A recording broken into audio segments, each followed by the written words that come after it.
మాది ముసిపల్లి గ్రామం, ఎస్కోట మండలం, విజయనగరం జిల్లా అండి. మాది జందాల సమస్యల మీద గత వారం రోజులుగా పోరాడుతున్నామండి మేము రైతులందరూ.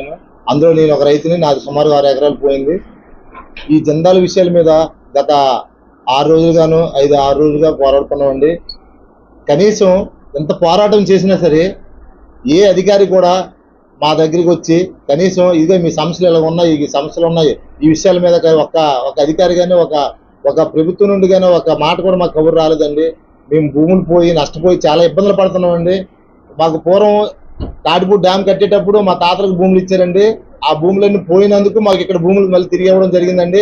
అక్కడ డామ్ కట్టేటప్పుడు కూడా భూములు పోయేవి, ఇప్పుడు కూడా భూములు పోయేవి. మాకు అస్సలు చెంటు భూమి కూడా లేదండి. ప్రభుత్వాలు ఖచ్చితంగా దిగి రావాలని కోరుతున్నామండి.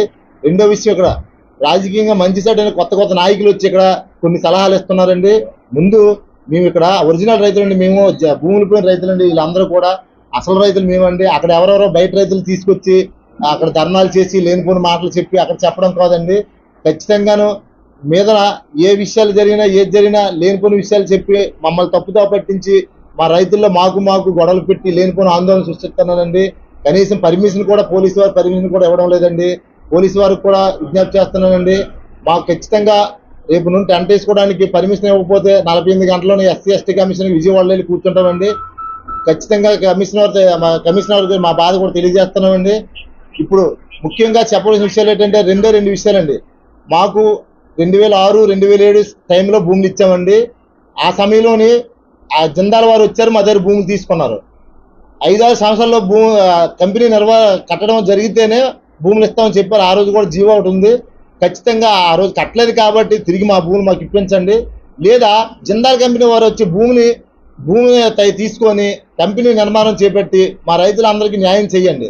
లేదనుకో ప్రభుత్వమైన చొరబడి ప్రభుత్వమైన భూములు తీసుకొని జిందాల్ కంపెనీ దగ్గర ప్రభుత్వం తీసుకొని కంపెనీ నిర్మాణం చేసి మా రైతులందరూ న్యాయం చేయండి.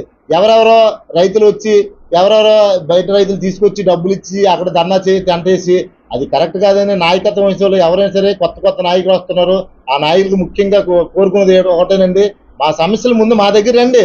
అక్కడ రైతులు వాళ్ళు కాదు, మా రైతులు, మేము ఒరిజినల్ రైతులు. మా భూములు పోయి నష్టపోయి భార్య పిల్లలతోటి మేము ఇక్కడ నానా ఇబ్బందులు పడుతున్నాం. ముందు మా బాధలు వినండి. మా బాధలు విన్న తర్వాత కష్టతరం ముందు తెలుసుకుని అప్పుడు మాట్లాడండి. ఇష్టానుసారంగాను గత ప్రభుత్వంలోనేమో రూపాయి ఇవ్వలేదు, ఈ ప్రభుత్వం వచ్చిన తర్వాత 93 లక్షలు చెల్లించాము, ₹1 కోటి చెల్లించాము కాదండి.